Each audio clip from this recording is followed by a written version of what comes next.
Something happening at the Hungarian University of Theatre and Film Arts, SZFE. What? A new play being rehearsed by the acting students? It would be great, but no. It's much worse, or it's much better, depending on how we look at it. Something is just happening.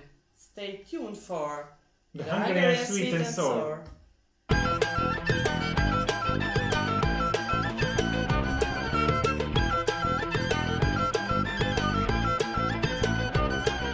Hi folks, my name is Zsuzsa. And I'm Aaron.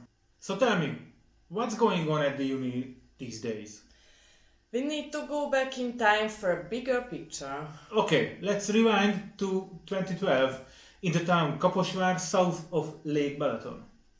For a long time in Hungary, you could only learn about the film and theatre profession in one place, in Budapest, and this was the SFE, University of Theatre and Film Arts. However, Attila Vidnyánszky became an honorary professor at the University of Kaposvár in 2011, and then he became a head of Department of Theatre, which started there in 2012. Okay, but who's Vidnyánszky, and is he the bad guy or what? Well, he's a director who had some extra hot national sauce to the plays he introduces. Mi az a másfajta gondolat? Ezt le tudjuk írni? Karsai Györgynek én nem fogom soha tudni elmagyarázni, hogy mi a nemzet, meg a haza, meg a kereszténység. Mert nem tudom. De várja, miért nem tudja? Mert alkalmatlan arra, hogy befogadja azt, amit én gondolok. Miért lenne? Egy gondolkodó ember? Az igen, csak a gondolkodása ebben a tekintetben kizárólagos és kirekesztő. Actually, the director's style is loved by the government. He was born in Transcarpathia, Ukraine, who became director of the Hungarian National Theatre in 2012.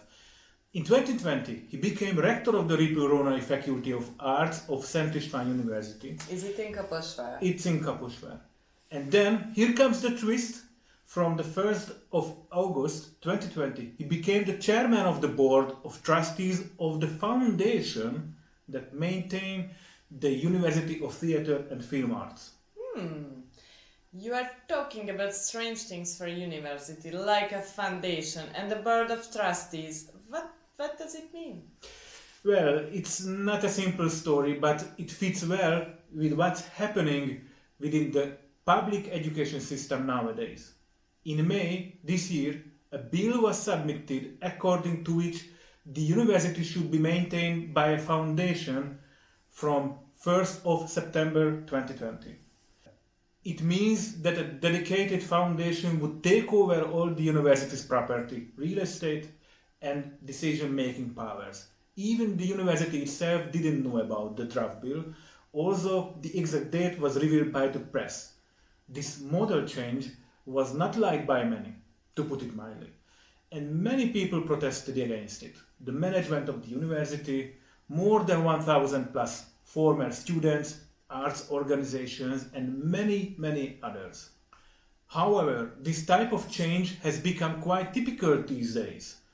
After this model was introduced at Corvinus University of Budapest, which currently has an enrollment of approximately 14,500 students, offering educational programs in business, administration, economics, and social sciences, 6 more universities have been transferred to private trust foundations this year. It's important to know that this model doesn't mean that you have to pay for education in Hungary. There are free and paid places still in universities. It's all about the control over universities, about the autonomy of universities. Nice. What happened after this plan was revealed? By the beginning of the school year, the entire management of the university and many teachers had resigned. Because of the foundation? They don't see any guarantees that their autonomy will be maintained.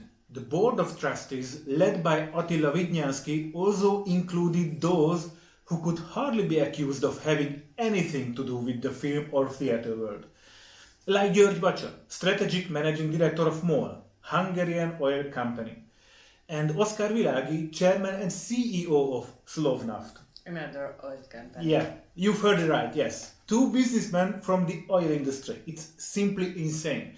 The additional two members of the board are Tamás Lajos, a cinematographer and producer, and Zoltán Rátóti, actor and director. However, here's another twist. None of those employees of the university received a place on the board.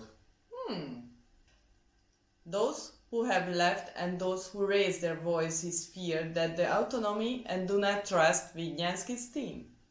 Okay, but what now? Has the university started? Not yet. But something has happened that, as I remember, has never happened before. On 1st of September, after a demonstrations, 250 students barricaded themselves inside and they decided which leaders and instructors are allowed to enter the building and who keep away from the institutions. Okay, wow. And they are just sitting there or...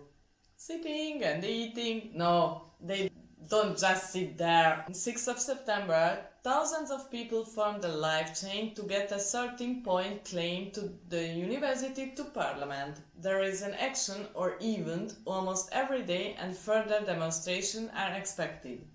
And we did a quick interview with two students. Take a look. What will be the next move? The next move is under consideration, under talks and discussions. Inside the building we have a base democracy, which means that everyone gets to vote. Everyone has their own vote, has one vote, and exactly because we are not a big university, it is possible to reach out to everyone, to ask their opinion and ask them to get involved and use their votes. And that's what I think the majority of people are actually doing, and they are using their votes and their voices. And so basically what's happening is that we are actively discussing how is it going to look in the next couple of weeks. And what our choices are, and we are trying to discuss what's the best option for everyone, and then we'll vote on it. So I cannot tell you the next vote because we don't know yet, because we are discussing it actively. I think it's quite important to let everyone know that this barricade will stand up until they withdraw these points. And you can question how we will educate ourselves, since this is the number one important thing for the students and for the teachers as well. We are working on it. We have developed different kind of alternative versions of the education, but we will stand the ground here. Can you tell us what will be your next demonstration if nothing's happened? Or is it top secret? I would say it is secret. We are developing different versions of it. We already had 3 major attentions, maybe. The third attention was held Sunday. And these are mainly protests, but in Hungary this protesting culture is getting really boring. Usually there's a location, you walk there, you stand there and protesting and be sad or mad and walk home, and you don't expect anything to change. And that's what we wanted to turn out. This is why the barricade is here. This is what is the major focus of our demonstrations and protests. Lots of people think that this can be the start of something new. Other people think that maybe there's some parallel between Budapest and Minsk. It's nothing else, just about a university and an autonomy of the university and nothing more. Our answers may differ a little bit, so I'm stating my own opinion. Obviously, there are parallels between Minsk and Budapest, but also between Budapest and New York or anything. So it's not the same situation, obviously. And I think, in my opinion, the number one goal of us is to restore the autonomy of this university. That's the number one goal here. But if we succeed, it will start an avalanche in my eyes, and I hope so.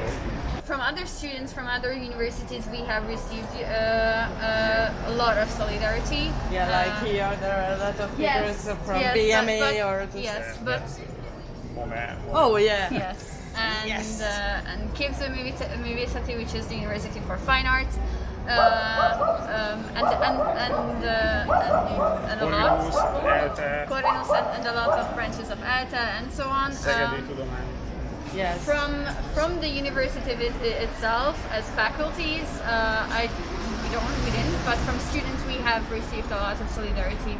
But only from students, right? Not from the institution itself. From the institution itself, not. I'm correct. I do not recall any. Me neither. But from the students we have received, and I think that's it. For us, I think it's more important to actually receive solidarity from other students than the universities itself, because There is one word which should describe the situation the most. It's unity. So it is super important here that the students unite inside this university, and the fact that we can draw more attention from other students and make this unity stronger, it's not something that we should let go. It is really important emotionally and in every way. But will be happened in the next week when the semester starting normally, isn't it? Or just you don't have any teachers, or I don't know how many teachers say goodbye, but I think a lot. yeah, we're still discussing it. As I said before, I think for everyone inside, it's important that we find a common ground, which is okay for everyone, which everyone accepts, or we can vote on it so the majority of people accept it. But we are really trying to find a solution for everyone, and in that way, that's why we don't really want to say right now what our plan is, because there are multiple arguments, multiple choices. How we can proceed, and we are just still figuring it out, which would be the best one. And democracy is a thing inside these walls, and we are using it. At least inside this wall. Yes, we are using it to full extension. Yesterday, I stepped into a blog post or something like that with lots of pictures with famous Hollywood actors and actresses with the solidarity symbol of hashtag FreeSZFE. It is very special, but what many people don't see, because it's hard to communicate that in the past 155 years, or at least as long as film has been taught in this institution, a lot of famous film directors and cameramen and screenwriters and so on, and of course also from the theater side, a lot of internationally known directors and actors and so on have studied here, and I think that weighs in with an international crowd, also in the UK and also in the US. That of course Michael Curtis is a huge name and he studied here, so. We're watching. Yeah, okay, the list is. Yeah, it's The list is huge. very I think long. it's a very long list, so we can just cut inside or. Yeah. Thank you for the interview, guys. Thank you. Have a big luck Thank you. and stay strong. Stay strong. Stay strong, guys. Thank you. Thank you very much. The Orbán government has already offended many groups, and there have been a lot of demonstrations in the last decade as well. I wonder why a bigger resistance seems to be developing right now. Now, ordinary people put red and white ribbons in the window of their own apartment, which has become a symbol of hashtag FreeSZFE. No one knows. Perhaps the art world is a way better organized and their informal network can be easier to activate. Maybe artists value autonomy more? Or it's just a coincidence that the glass is filling up right now, no? What do you think of, guys? Thanks for watching, guys, and stay tuned for more content. If you have anything to add or something to ask, feel free to do so below. Also check the show notes. If you like this video, share it with your FreeSZFEs, friends, family and fools, and please give a thought to smash the subscribe button. You can follow us on Twitter, Facebook and Reddit. Once again, this is the Hungarian Sweet and Sour, and we will see you next time. Bye! Bye!